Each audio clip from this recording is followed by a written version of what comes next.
Gaffer, it's been a week since our last game due to our trip to Oldham being cancelled. Would you say that's affected preparations for tomorrow's game? It probably has. It just all your focus is on the weekend game, and obviously the game being cancelled or postponed means you have to sort of shift very quickly to your next opponents, which is obviously Solihull, and I think their experience has been very similar.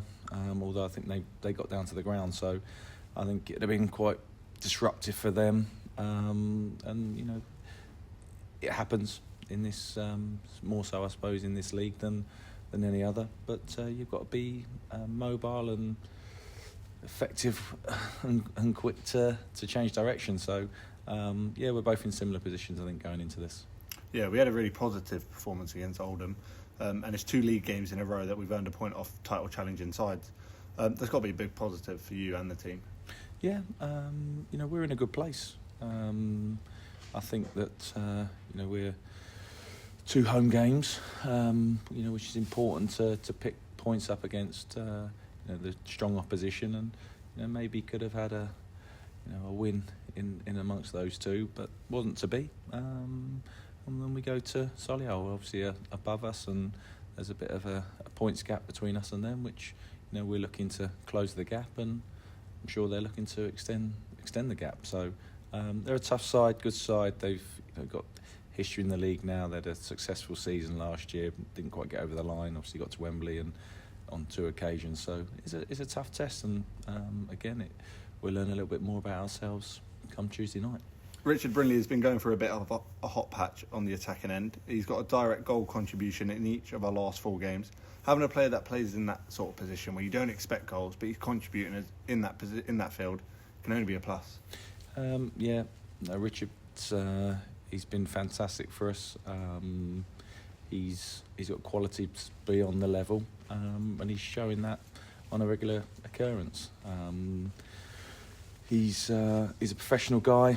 He's in good physical condition, and you know, you say it's not an attacking position, but for us it is a wing back position. He's a winger at times, and you know, we expect him to make the box, have box entries, and end up with efforts on goal. And I think Bryn's maybe surprised himself with the amount of opportunity he's been involved in, but not us. I mean, we watched a lot of him before we brought him in.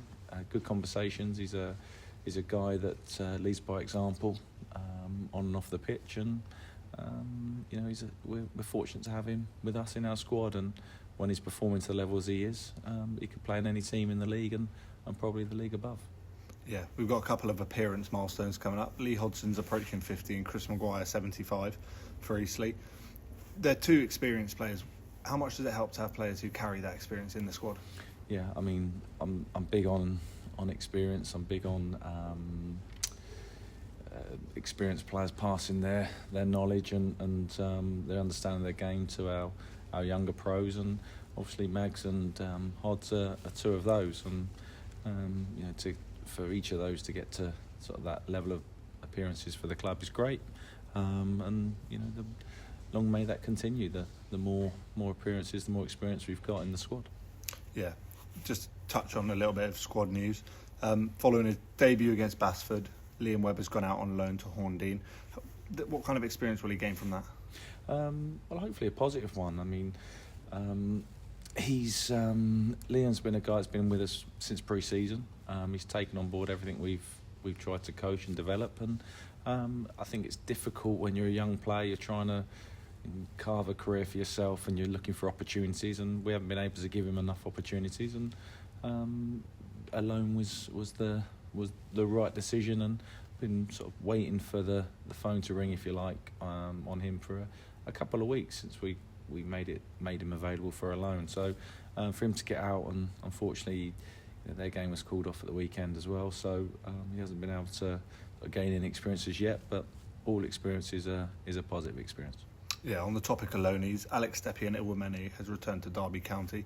Just a word on that and how that decision's come about from their end, and also just a word on Alex. Yeah, I mean, we've liked Alex. I've known Alex since he was a young lad, and you know, he's come in and supported us in midfield. And I suppose for him, the situation's being that he came in and performed well when he got his goal as well in the trophy. But in the league, we haven't managed to get him minutes on the pitch. And I think again from a development point of view for a young pro to come to us, I think he's gone away a better player. And we spoke today and how much he enjoyed the environment, enjoyed being with us, and we're just unfortunate that Derby needed him back. They've got a busy schedule, and he's been recalled to perform for them. So he's one we keep an eye on, one we've got experience with. He knows us, we know him, and in football you never know. So let's see what happens. Yeah, on to tomorrow's opposition, Solihull Moors. They're obviously doing well this season. What are you expecting from them? A tough test, tough challenge. They're at home. They're on a good run at home. They would probably be favourites at home as well. So, we enjoy those moments. We enjoy going away to tough grounds and seeing where we are and seeing what we're like as a group. And as you say, we're slightly lighter on bodies because of the recall and a couple of little niggles here and there. So we go there fully prepared, fully determined. Probably not as strong as a squad as we'd like, but that's football. I think when they came to us, I remember a conversation, they weren't quite at their full strength, and maybe they are now. So we'll see what happens tomorrow night. But one thing for sure, we feel that we're in a positive position, we're in a positive state of mind, and we'll be well prepared for what's coming. And you'd like to think that we'll keep the levels of performance that we've been performing in the last few weeks. Yeah, and just finally, the fact that we've got the recent results that we have against teams who are in similar positions to Solihull, does that help us mentally going into the game? I think it doesn't do us any harm, that's for sure. But things can move so quickly, and I think it's an interesting game from our perspective and from the coaching side. I think they've got players that can hurt us, and they play a certain style of football that can unlock teams and unpick teams, and we feel that we've got certain areas where we can hurt them and expose them. So we'll see what happens in the night. But again, I'm looking forward to the game. I think the team looking forward to the game, and we'll go there, fully charged up, ready for a good game of football. Cheers and good luck. Thank you.